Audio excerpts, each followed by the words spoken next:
Circles and lines അഥവാ വൃത്തങ്ങളും വരകളും എന്ന് പറയുന്ന പാഠം തുടങ്ങുന്നത് ഇങ്ങനെ രണ്ട് ഐഡിയയിൽ നിന്നാണ്. എന്താ രണ്ട് ഐഡിയ? ഒരു വൃത്തം, അതിന്റെ വൃത്തകേന്ദ്രം ഇവിടെ തന്നിട്ടുണ്ട് അല്ലെ, സർക്കിളിന്റെ സെന്റർ അവിടെ തന്നിട്ടുണ്ട്. രണ്ട് കോഡ് അല്ലെ, എ ബി എന്ന് പറഞ്ഞാൽ ഒരു കോഡാണ്, സി ഡി എന്ന് പറഞ്ഞാൽ വേറൊരു കോഡാണ്, ഞാണുകളാണ്. അവർ രണ്ടുപേരും പി എന്ന പോയിന്റിൽ വെച്ച് കൂട്ടിമുട്ടിയിട്ടുണ്ട്. കണ്ടാൽ തന്നെ പറയാം ഇത് ചെരിഞ്ഞും വളഞ്ഞും ഒക്കെ വരാം അല്ലെ, ചെരിഞ്ഞോ വളഞ്ഞോ ഒക്കെ വരാം. ഇവിടെ നമ്മൾ പഠിക്കുന്ന ആദ്യത്തെ കാര്യം എന്ന് പറഞ്ഞാൽ നമുക്ക് ഈ പി എ പി മുതൽ എ വരെയുള്ള നീളം, അതും പി മുതൽ ബി വരെയുള്ള നീളവും ഇല്ലേ, അത് രണ്ടും കൂടി ഗുണിച്ചു എന്ന് വിചാരിക്കുക. P A into P B ചെയ്തു എന്ന് വിചാരിക്കുക. അത് തുല്യമാണ് ഏതിന്? P C into P D. P C into P D. ഓരോ ഞാനിന്റെ രണ്ട് കഷ്ണങ്ങളല്ലേ, ഈ സി ഡിയുടെ രണ്ട് കഷ്ണങ്ങളാണ് പി സിയും പി ഡിയും അല്ലെ. അപ്പോ ഈ ഒരു ഇക്വേഷൻ കാണാതെ പഠിക്കണം. ഇവിടെ മനസ്സിലാക്കേണ്ട കാര്യം, വരയ്ക്കുന്ന രണ്ട് ഞാണുകൾ അഥവാ കോഡുകൾ ചെരിഞ്ഞോ വളഞ്ഞോ വന്നോ എന്നുള്ളതൊന്നും നമ്മുടെ വിഷയം അല്ല. എങ്ങനെ വന്നാലും P A into P B equal to P C into P D. Clear ആണോ? ഇനി ഇതിൽ നിന്ന് ചെറിയൊരു വ്യത്യാസം ഉണ്ടാവട്ടെ. അവിടെ എന്താ വ്യത്യാസം? ഇതേപോലെ രണ്ട് കോഡുകൾ, രണ്ട് ഞാനുകൾ, എ ബിയും സി ഡിയും. പക്ഷേ ഇത് വൃത്തകേന്ദ്രത്തിലൂടെയാണ് എ ബി പോയിട്ട് അല്ലെ. വൃത്തകേന്ദ്രത്തിൽ കൂടെ പോവുക എന്ന് പറഞ്ഞാൽ എന്താ? അത് കോഡാണ്. വൃത്തകേന്ദ്രത്തിൽ കൂടെ പോയാലില്ലെങ്കിലും അത് കോഡാണ്. പക്ഷെ സെന്ററിൽ കൂടെ പോയ സ്ഥിതിക്ക് അത് വ്യാസം കൂടിയാണ് അഥവാ ഡയമീറ്റർ കൂടിയാണ്. അപ്പൊ ഇവിടെ വരച്ച ഒരു കോഡ്, ഒരു ഞാൻ എന്ന് പറയുന്നത് വ്യാസം അഥവാ ഡയമീറ്റർ കൂടിയാണ്. അതും ഇതേപോലെ പി എന്നുള്ള പോയിന്റിൽ വെച്ച് മുറിഞ്ഞിട്ടുണ്ട്. അപ്പോഴും നമുക്ക് ഇത് ഉപയോഗിക്കാം. എങ്ങനെ? P A into P B equal to P C into P D. ഇത് ഉപയോഗിക്കാം. പക്ഷേ ഇവിടെ ശ്രദ്ധിക്കേണ്ട കാര്യം, ഈ സി ഡി എന്ന വര എ ബിക്ക് പെർപെൻഡിക്കുലർ ആണ്, ലംബമാണ്. എന്താണ്?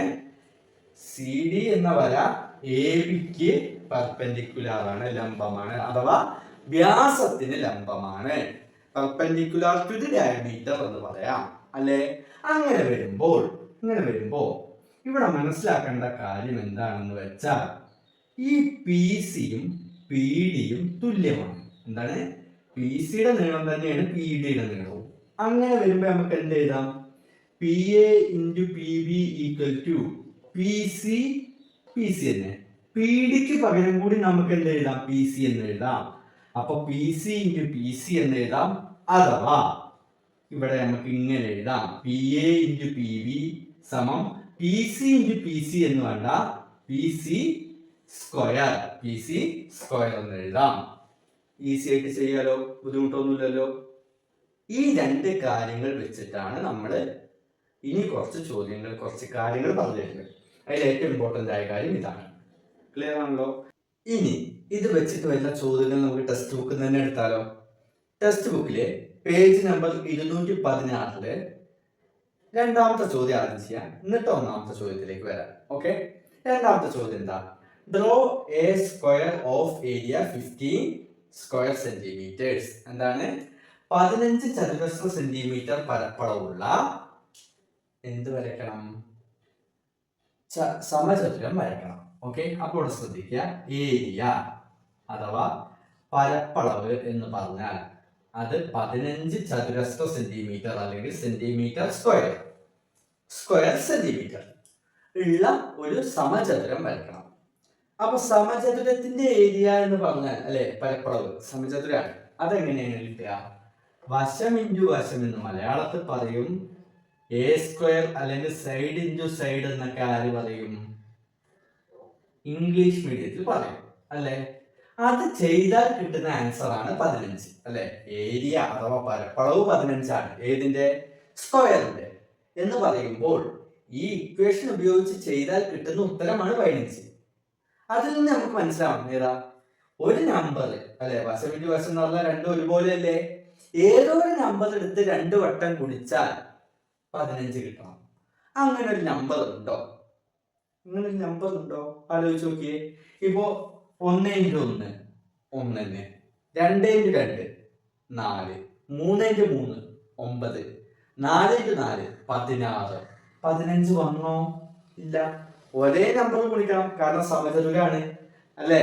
സൈഡ് തുല്യമാവണം അല്ലേ, അല്ലെങ്കിൽ 5 3 എടുക്കായിരുന്നു. ചതുരം റെക്റ്റാങ്കിൾ ആയിരുന്നെങ്കിൽ വിഷയം ഉണ്ടാവില്ല അല്ലേ, ചതുരമായിരുന്നെങ്കിൽ പ്രശ്നമില്ല. അപ്പൊ ശ്രദ്ധിക്കുക, ഇവിടെ നിന്ന് കിട്ടണമെങ്കിൽ ഒറ്റ വഴിയേ ഉള്ളൂ അല്ലെ.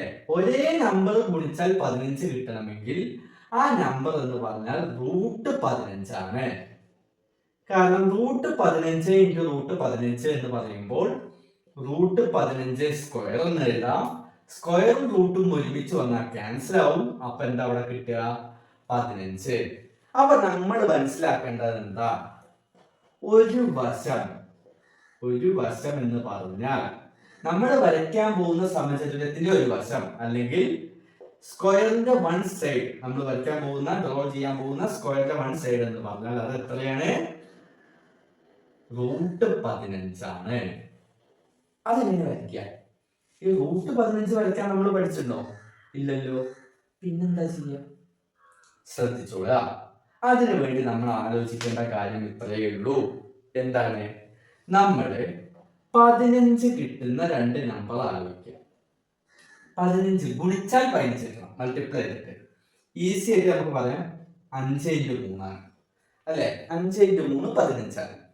ഈ 5ഉം 3ഉം കൂടി കൂട്ടിയാൽ എത്ര കിട്ടുക? അത് 8 ആണ്. എന്തുകൊണ്ട് ഇവിടെ 5 3 എടുത്തു? ഗുണിച്ചാൽ 15 കിട്ടണം. എന്തുകൊണ്ട് ഇവിടെ 15 എടുക്കണം? ഇവിടെ കിട്ടുന്നത് √15. √15 കിട്ടാൻ വേണ്ടി ആ 15നെ മാത്രം എടുത്തു. മൾട്ടിപ്ലൈ ചെയ്താൽ, ഗുണിച്ചാൽ 15 കിട്ടുന്ന 2 നമ്പർ കിട്ടി, കണ്ടുപിടിച്ചു, അത് തമ്മിൽ കൂട്ടി 8 കിട്ടി. ക്ലിയർ ആണല്ലോ? ഇനി എന്താ ചെയ്യണ്ടേ? ആ 8 സെന്റിമീറ്റർ നീളത്തിൽ ഒരു വര വരയ്ക്കാം. 8 സെന്റിമീറ്റർ നീളത്തിൽ. എന്നിട്ടോ 5ഉം 3ഉം അല്ലേ ഇവിടെ 8 ആക്കിയേ. അപ്പോ ഒരു 5 സെന്റിമീറ്റർ അടയാളപ്പെടുത്തുക. ഓക്കെ, ഇതാണ് 5. അപ്പൊ ഇത് എത്രയാണ്? 3. 5 3 8. ക്ലിയർ ആണല്ലോ? ഇത് ആണ് നമ്മുടെ പി. നേരത്തെ പറഞ്ഞ പി ഓർമ്മ ഉണ്ടോ? ഇത് നമ്മുടെ എ, ഇത് നമ്മുടെ ബി. ക്ലിയർ അല്ലേ? ഇനി ഒരു കാര്യം കൂടി അടയാളപ്പെടുത്തണം. എന്താ? ഇതിന്റെ സെന്റർ, ഇപ്പൊ വരച്ച 8 സെന്റിമീറ്ററിന്റെ സെന്റർ, നടു. ഈ 8ന്റെ സെന്റർ എന്ന് പറയുമ്പോൾ എന്താ? 4 അല്ലേ. അപ്പൊ ഇവിടെ നിന്ന് ഒരു 4 അടയാളപ്പെടുത്തി ഇവിടെ വരും. ഇതാണ് O. എന്താ? വൃത്ത കേന്ദ്രമാണ് O. എന്തിനാ ഇവിടെ വൃത്തം? Circle. Centre of the circle ആണ് O അല്ലെ, വൃത്തകേന്ദ്രം. അതിവിടെ വേണോ? വേണം. അതുണ്ടെങ്കിലേ നമുക്ക് വരയ്ക്കാൻ പറ്റുള്ളൂ. അപ്പൊ ശ്രദ്ധിച്ചോ, ഈ ഓയില് കോമ്പസും വെക്കുക, എയില് ഇതും വെക്കുക. ഏത്? നമ്മുടെ പെൻസിൽ. ഓക്കെ, ഓയിൽ കോമ്പസ്, എയില് പെൻസിൽ വെച്ചിട്ട് വൃത്തം വേണ്ട, അല്ലെങ്കിൽ സർക്കിൾ വേണ്ട, നമുക്ക് എന്ത് മതി? ഒരു സെമി സർക്കിൾ മതി, അർദ്ധവൃത്തം മതി. ക്ലിയർ ആണോ? അർദ്ധവൃത്തം മതി എന്ന് പറയാനുള്ള കാരണം മുഴുവൻ കിട്ടിയിട്ട് പ്രത്യേകിച്ച് ഗുണമൊന്നുമില്ല. ക്ലിയർ? ഇനി ഈ പിയിൽ നിന്ന് സ്ട്രൈറ്റ് ആയിട്ട് 90 ഡിഗ്രിയിൽ ഒരു വര വരയ്ക്കാം. ഇതാണ് നമ്മുടെ സി. അപ്പൊ ഒന്ന് ആലോചിച്ചേ, ഈ പി സിയുടെ നീളം എന്തായിരിക്കും? എങ്ങനെയാ അറിയാം? നമുക്കൊരു കാര്യം അറിയാലോ, P A into P B equal to P C into P D അല്ല, പി സി സ്ക്വയർ ആണ്. എന്തുകൊണ്ടാ? വൃത്തകേന്ദ്രമല്ലേ ഇത്. അപ്പൊ ഇത് വ്യാസമല്ലേ അല്ലേ? വ്യാസം വരുമ്പോ നമ്മൾ എന്താ? ഡയമീറ്റർ ആണ്. എ ബി എന്ന് പറഞ്ഞാൽ ഡയമീറ്ററാ. ഡയമീറ്റർ വരുമ്പോ നമ്മൾ ഏതെടുക്കുക? P A into P B equal to P C into P D അല്ലെ, ഡയമീറ്റർ വന്നുള്ളൂ. ഇനി പി എ എന്ന് പറഞ്ഞാൽ എന്താ? പറഞ്ഞത് ഇതുവരെ എത്രയാണ്? 5 ഇൻറ്റു പി ബി എന്ന് പറഞ്ഞാൽ 3 equal to P C square എന്നാണ്. ആയിക്കോട്ടെ, 5 ഇൻറ്റു 3 15. അപ്പോ P C square. P C square 15 ആണെങ്കിൽ ആ സ്ക്വയറിന് നേരെ ഇങ്ങോട്ട് ചാടിച്ചാൽ അതെന്താവും? റൂട്ടാവും. അപ്പൊ √15 സമം പി സി. അപ്പൊ പി സിയുടെ നീളം എത്രയാണ്? √15 ആണ് അല്ലേ? അപ്പൊ നമ്മുടെ ആവശ്യം നിറവേറിയേ. നമ്മുടെ ആവശ്യം എന്തായിരുന്നു?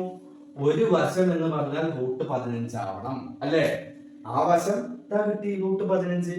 അപ്പൊ √15 നീളത്തിൽ വരയ്ക്കാൻ പറ്റില്ല എന്നായിരുന്നു നമ്മുടെ ചിന്ത. പക്ഷെ കിട്ടിയില്ലേ?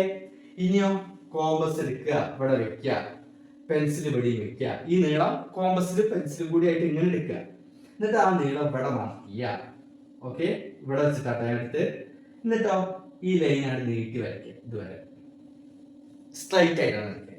എന്നിട്ടോ അതേ നീളം ഈ ഇവിടെ നിന്ന് ഇങ്ങോട്ട് എടുത്ത അതേ നീളം തന്നെ വേണം കേട്ടോ. ഇവിടെ ഇങ്ങനെ ഒരു ആർക്ക് വരയ്ക്കുക, ചാപം. പിന്നെ ഈ പോയിന്റിൽ വെച്ചിട്ടും ഒരു ആർക്ക് ചാപം വരയ്ക്കുക.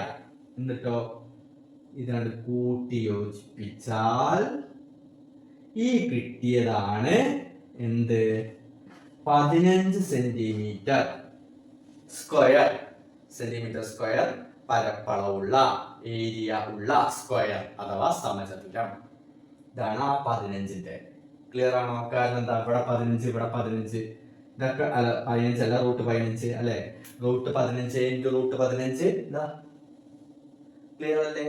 അപ്പൊ ഈ രീതിയിൽ ഒരു ചോദ്യം എക്സ്പെക്ട് ചെയ്യാം, ഉറപ്പായിട്ടും വരും. ക്ലിയർ ആണോ?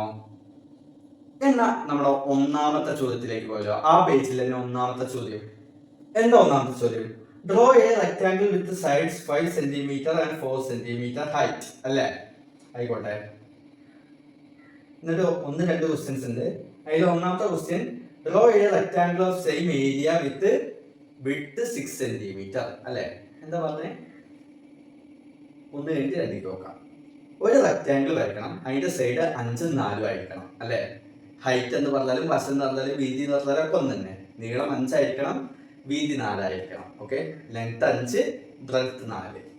പിന്നെ അങ്ങനെ ഒന്ന് വരച്ച ശേഷം എന്ത് ചെയ്യാനാണ് പറഞ്ഞത്? വേറൊരു റെക്ടാംഗിൾ വരയ്ക്കണം, വേറൊരു ചതുരം വരയ്ക്കണം. അതിന് പരപ്പളവ് മാറാൻ പാടില്ല, ഏരിയ ചേഞ്ച് ചെയ്യാൻ പാടില്ല. പക്ഷെ ഒരു സൈഡ് 6 ആയിരിക്കണം. ഈ 5, 4 എന്ന് പറഞ്ഞതിൽ ഏതെങ്കിലും ഒരു സൈഡ് 6 ആയിട്ട് മാറണം. എങ്ങനെ ചെയ്യാം? നിങ്ങൾ മനസ്സിലാക്കേണ്ട കാര്യം, ഈ ചോദ്യം ചെയ്യുമ്പോൾ നമുക്ക് തോന്നും ചോദ്യം 1, ഇതിപ്പോ ഒന്നാമത്തെ ചോദ്യം അല്ലേ ആ പേജിലെ. അപ്പൊ ആദ്യം എല്ലാവർക്കും 5ഉം 4ഉം വരയ്ക്കാനൊക്കെ തോന്നും. 5ഉം 4ഉം വരുന്ന ചതുരം റെക്ടാംഗിൾ വരയ്ക്കാൻ തോന്നും. പക്ഷെ അതിന്റെ ആവശ്യമില്ല. നമ്മൾ നേരെ ഒന്നാമത്തെ ചോദ്യം, ആ 1 ചെയ്യുമ്പോൾ തന്നെ ആദ്യം പറഞ്ഞ കാര്യവും നടക്കും. ഈസി ആണല്ലോ, നമുക്ക് ചെയ്ത് നോക്കല്ലേ? ഇപ്പൊ പറഞ്ഞുതരാം, ഈസി ആയിരിക്കാം. ചെയ്യേണ്ടത് ഇത്രയേ ഉള്ളൂ. നമുക്ക് ആദ്യം പറഞ്ഞത് 5ഉം 4ഉം അല്ലേ? ആ 5ഉം 4ഉം കൂടി ആയിട്ട് കൂട്ടുക, 9 കിട്ടിയേ. എന്നിട്ട് ആ 9 ഉള്ള ഒരു വര വരയ്ക്കുക. ഇങ്ങനെ ഒരു ചോദ്യം വരുമ്പോൾ ശ്രദ്ധിക്കുക, താഴത്തേക്ക് അത്യാവശ്യം സ്പേസും മുകളിലേക്ക് അത്യാവശ്യം സ്പേസും വേണം. അപ്പൊ ഇത് 4ഉം 5ഉം 4ഉം കൂടി കൂട്ടിയത് എത്രയാണ്? 9 സെന്റിമീറ്റർ ആണ്. 5ഉം 4ഉം കൂട്ടിയാൽ 9 ആവുകൊണ്ട് ഇവിടെ നിന്ന് ഒരു 5 സെന്റിമീറ്റർ അടയാളപ്പെടുത്തുക. ഇവിടെ 5, ഇത് 4. എന്നിട്ടോ നേരത്തെ പോലെ ചെറിയ വ്യത്യാസം കിട്ടോ, എന്നാലും ഇവിടെ വേണമെങ്കിൽ പി എന്ന് എടുത്തോളൂ, ക്ലിയർ ആവാൻ വേണ്ടിയിട്ട്. എന്നിട്ടോ ഇതിന്റെ സെന്റർ 5ഉം 4ഉം എന്ന് പറഞ്ഞാൽ 9, 9ന്റെ പകുതി 4 ഒരു O. ഇത് കിട്ടിയാലോ? ഇനി എന്താ ചെയ്യണ്ടേ? ഈ പിയിൽ നിന്ന്, ഓയിൽ നിന്നല്ല പിയിൽ നിന്ന് നമ്മളോട് രണ്ടാമത് പറഞ്ഞിട്ടുള്ള 6 സെന്റിമീറ്റർ അതോട് വരയ്ക്കുക. ആ 6 സെന്റിമീറ്റർ വരച്ച ശേഷം ഇപ്പൊ ഈ പോയിന്റ് ഉണ്ട് അല്ലെ? ഇവിടെ ഒരു പോയിന്റ് ഉണ്ട്, ഇതുണ്ട്. ഇത് 3ഉം കൂടി കൂട്ടി യോജിപ്പിക്കുക. അപ്പൊ അതെന്തായി? ഒരു ത്രികോണമായി.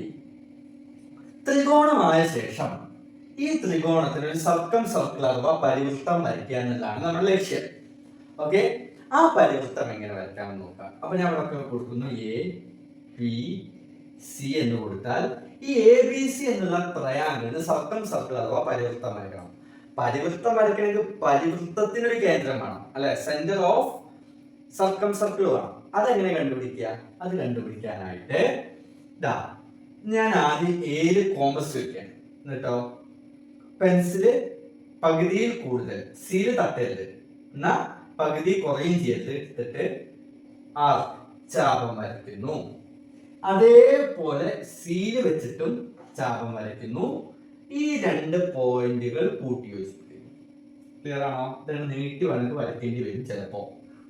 അതുപോലെ എ സിക്ക് ചെയ്ത പോലെ ഒന്നുകിൽ എ ബിക്ക് ചെയ്യാം, അല്ലെങ്കിൽ ആർക്ക് ചെയ്യാം? ബി സിക്ക് ചെയ്യാം. ഏതെങ്കിലും ഒന്നിനും ഇതുപോലെ ചെയ്യാം. ഇപ്പൊ ബി സിക്ക് ചെയ്യുകയാണെങ്കിൽ കോമ്പസ് ഇവിടെ വരയ്ക്കുന്നു, പകുതി കൂടുതൽ എടുക്കുന്നു, ഇവിടെ ചാപം വരയ്ക്കുന്നു, ആർക്ക് വരയ്ക്കുന്നു. ബിയിൽ വെച്ചാൽ ഇവിടെ ചാപം അഥവാ ആർക്ക് വരയ്ക്കുന്നു. ഇതാ ഇങ്ങനെ പോകുന്നു. ഇപ്പൊ ഇവിടെ കണ്ടോ, ഈ രണ്ട് ലൈനും ഇവിടെ വെച്ച് കൂട്ടിമുട്ടിയില്ലേ. നമുക്ക് ഈ ഓ ഇവിടെ ആവശ്യമില്ല, ഓ ഞാൻ ഇവിടെ ഇടുന്നു. ഈ ചോദ്യത്തിൽ നമുക്ക് ആവശ്യം ഇവിടെയാണ്. റെക്റ്റാങ്കിൾ അഥവാ ചതുരം വരയ്ക്കുമ്പോൾ ഇവിടെയാണ് നമുക്ക് ഓ കിട്ടുക. ഇതില് കോമ്പസ് വെച്ചാൽ ഒരു കാര്യം മനസ്സിലാക്കാം. ഇവിടെ നിന്ന് സിയിലേക്കുള്ള നീളവും ഇവിടെ നിന്ന് ബിയിലേക്കുള്ള നീളവും ഇവിടെ നിന്ന് എയിലേക്കുള്ള നീളവും ഒരുപോലെ ആയിരിക്കും. അപ്പോ നേരെ ഇവിടെ വെക്കുക, ഒന്നുകിൽ സിയില് അല്ലെങ്കിൽ എയില് അല്ലെങ്കിൽ ബിയില് എവിടെയെങ്കിലും പെൻസിൽ വെക്കുക, കറക്കിക്കൂടുക. അത് കറക്കുമ്പോ എന്ത് കിട്ടും? ഇവിടെ വലിയൊരു വൃത്തം കിട്ടും, വലിയ സർക്കിൾ കിട്ടും അല്ലെ. എന്നിട്ട് വളരെ ഈസി ആയിട്ട് നമുക്ക് ഇനി പറഞ്ഞ കാര്യങ്ങളിലേക്ക് കടക്കാം. പറഞ്ഞ കാര്യങ്ങൾ എന്താ? തുടക്കത്തില് 5ഉം 4ഉം വരുന്ന ഒരു സ്ക്വയർ. എന്താ ആദ്യത്തെ കാര്യം?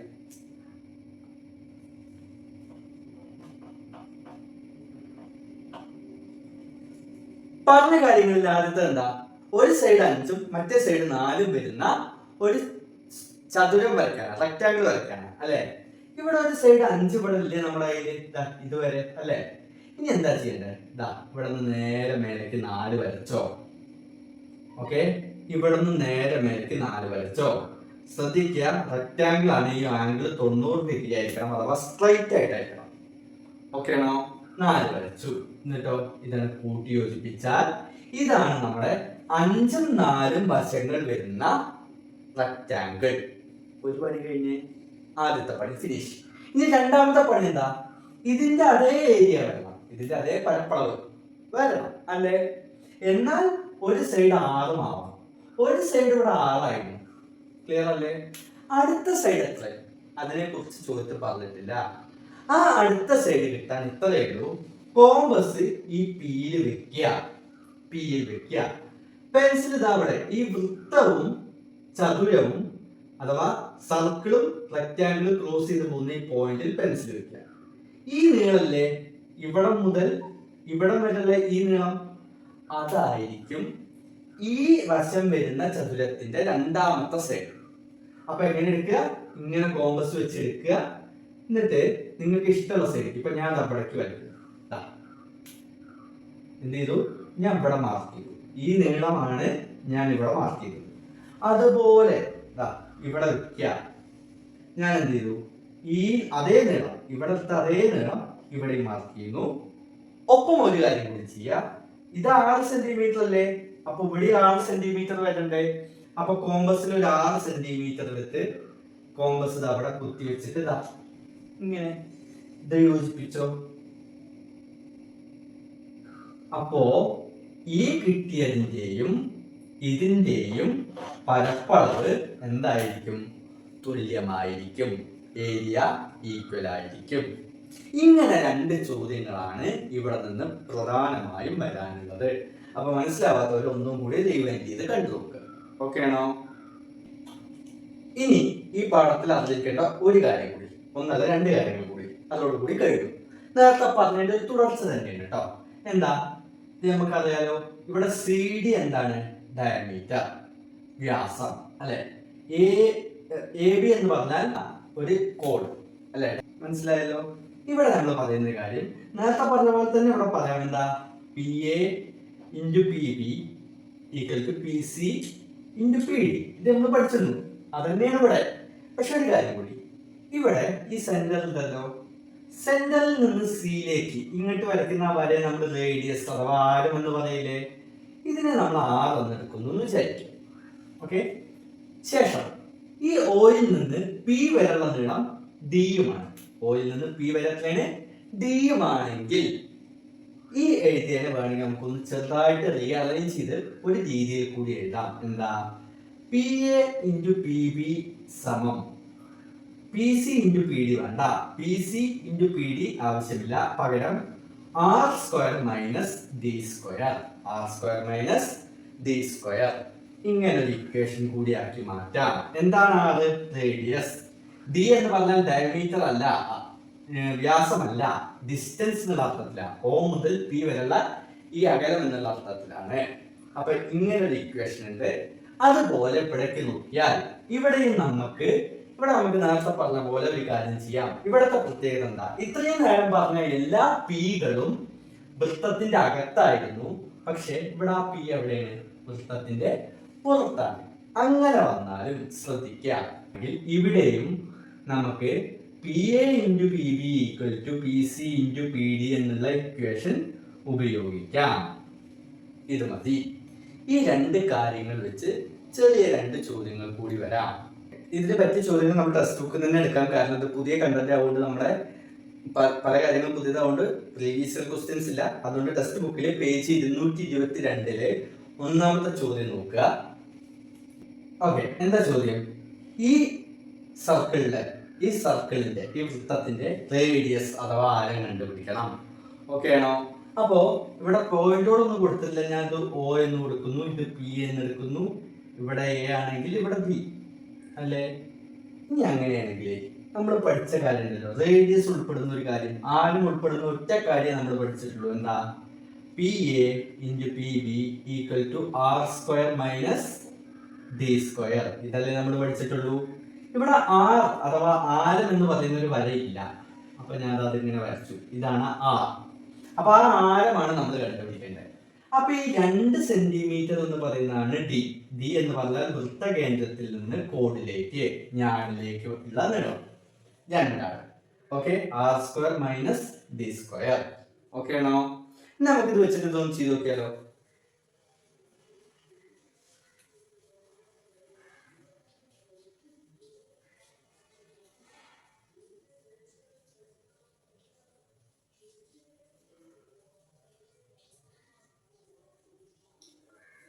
എങ്ങനെ ചെയ്യാം?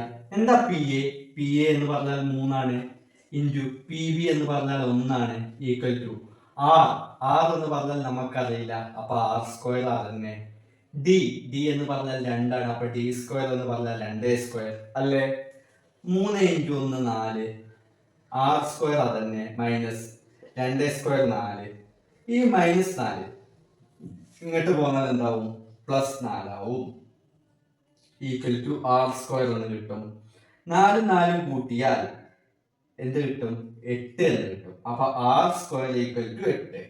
R² 8 ആണെങ്കിൽ R എന്തായിരിക്കും? സ്ക്വയർ അപ്പുറത്തേക്ക് പോയാൽ റൂട്ട്. അപ്പൊ റൂട്ട് 8 സെന്റിമീറ്റർ എന്ന് ആരവും കിട്ടും. കൃത്യമായിട്ട് ഉത്തരം ഇല്ലാത്തതുകൊണ്ട് അവിടെ വെച്ച് നിർത്തിയാൽ ക്ലിയർ ആണല്ലോ. ഈസിയാണ്. ഇതിനൊന്നും കൂടുതൽ സമയം കളയല്ല. അപ്പൊ ഇവിടെ നിന്ന് വരുന്ന ഒരു ചോദ്യം കൂടി നോക്കാം. എന്താ ചോദ്യം? ഇങ്ങനെ ഒരു ചിത്രം തന്നിട്ടുണ്ട് അല്ലെ? എന്നിട്ടോ പി ഡിയുടെ നീളം കാണണം. എന്താണ് പി ഡി? ക്വസ്റ്റ്യൻ ആയിട്ട് ചോദിച്ചത് what is P D? P D കാണാൻ അത്ര ബുദ്ധിമുട്ടൊന്നുമില്ലല്ലോ. ഇവിടെ നിങ്ങട്ടല്ലേ 7 5 കൂട്ടിയാൽ 12. അത് ഈസി. അതിലേക്കൊന്നും ഞാൻ കൂടുതൽ പോകുന്നില്ല. അടുത്തത് ബി. എന്താ B question? If the length of P A is taken as X, P A എന്നുള്ള നീളം എക്സ് ആയി എടുത്താൽ എന്താ കണ്ടുപിടിക്കാൻ പറഞ്ഞേ? What is the length of P A? അതിന് എക്സ് ആയിട്ട് എടുത്താൽ പി എയുടെ നീളം എന്താ, അല്ലെങ്കിൽ എക്സ് എന്താണ്? നമുക്കറിയാവുന്ന ഒരു ഇക്വേഷൻ ഉണ്ടല്ലോ. എന്താ? P A into P B equal to P C into P D. ഇങ്ങനെ ഒരു ചിത്രം പി പുറത്തു വന്നാലും ഇത് ഉപയോഗിക്കാമെന്ന് ഞാൻ പറഞ്ഞു അല്ലേ? പി എ എന്ന് പറഞ്ഞാൽ എക്സ്, അപ്പൊ X into P B. P B എന്ന് പറഞ്ഞാൽ എന്താ? ഇത് മുതൽ ഇതുവരെ അല്ലേ? ഇത് മുതൽ ഇതുവരെ എന്ന് പറയുമ്പോൾ എത്രയായിരിക്കും? ഒന്ന് ആലോചിച്ച് നോക്കിയേ. ഇവിടെ എക്സും ഉണ്ട്, ഇവിടെ എക്സ് 4 ഉണ്ട്. അപ്പൊ പി ബി എന്ന് പറഞ്ഞാൽ എക്സും 4ഉം കൂട്ടിയതാണ്, എക്സ് പ്ലസ് 4 ആണ്. Equal to P C. P C എന്ന് പറഞ്ഞാൽ എത്ര? ഇതാ ഇവിടുന്ന് ഇതുവരെ നീളം 5 ഇൻറ്റു പി ഡി എന്ന് പറഞ്ഞാൽ ഇവിടുന്ന് ഇതുവരെ. പി ഡി എത്രയാണ്? ഇതാ അവിടെ കണ്ടുപിടിച്ചത് 12. ഇനി എങ്ങനെ ഇത് ഗുണിക്കുക? X into X, x² plus X into 4, 4x equal to 5 into 12 60. ഇപ്പൊ ഇത് നമുക്ക് അറിയാവുന്ന വേറെ എവിടെ എത്തിയല്ലോ? ഇത് സെക്കൻഡ് ഡിഗ്രി ഇക്വേഷൻസ് അല്ലേ? സെക്കൻഡ് ഡിഗ്രി ഇക്വേഷൻസ് രണ്ടാകൃതി സമവാക്യത്തിലെത്തി. അപ്പൊ നമുക്ക് സ്ക്വയർ വന്നു. രണ്ടാകൃതി സമവാക്യത്തിൽ സ്ക്വയർ വന്ന സ്ക്വയർ അപ്പുറത്തേക്ക് ചാടണം. സ്ക്വയർ അപ്പുറത്തേക്ക് ചാടണമെങ്കിൽ എക്സിന്റെ ഒപ്പമുള്ള ഈ സംഖ്യ 4, 4ന്റെ പകുതി 2 അല്ലെ? 4ന്റെ പകുതി എത്രയാണ്? 2. അതിന്റെ സ്ക്വയർ 2 സൈഡിലും കൂട്ടണം. ഓർമ്മ ഉണ്ടോ? മറക്കരുതട്ടോ, ഇതൊക്കെ പാഠങ്ങൾ കണക്ട് ചെയ്ത് വരും. കൂട്ടിയല്ലോ, എന്നിട്ടോ 2 ബ്രാക്കറ്റ് ഇട്ട് കൊടുക്കുക. സ്ക്വയർ ഉള്ളവരെ മാത്രം ഇതിന്റെ ഉള്ളിലേക്ക് എഴുതുക. എക്സിനും 2നുമാണ് സ്ക്വയർ ഉള്ളതായി 2 എഴുതി. ആദ്യത്തെ ചിഹ്നം പ്ലസ് ആവുകൊണ്ട് നമ്മളും പ്ലസ് ഇട്ടു. 2ന്റെയും സ്ക്വയറിന് പകരം ഒരു ഒറ്റ സ്ക്വയർ ഇട്ട് കൊടുത്തു. ഇപ്പുറത്തോ 60 പ്ലസ് 2ന്റെ സ്ക്വയർ 4. ഓക്കെ, അപ്പൊ X plus 2 whole square equal to 60 4 64. അപ്പൊ എക്സ് പ്ലസ് 2 എന്താ? റൂട്ട് 64. അഥവാ എക്സ് പ്ലസ് 2 എന്ന് പറഞ്ഞാൽ റൂട്ട് 64 8ആണ്. അങ്ങനെ വരുമ്പോ എക്സ് എന്ന് പറഞ്ഞാൽ ഈ പ്ലസ് 2 അങ്ങോട്ട് പോയാൽ -2, അപ്പോ 6. എക്സ് എന്ന് പറഞ്ഞാൽ എത്രയാണ്? 6 സെന്റിമീറ്റർ ആണ്. ഈസി ആയിട്ട് ചെയ്യാലോ. ഓക്കെ, ഇങ്ങനെയൊക്കെയാണ് ചോദ്യങ്ങൾ വരിക. അപ്പോ ഇങ്ങനത്തെ ചോദ്യങ്ങളൊക്കെയാണ് ഈ പാഠത്തിൽ നിന്ന് നമ്മൾ പ്രതീക്ഷിക്കേണ്ടത്.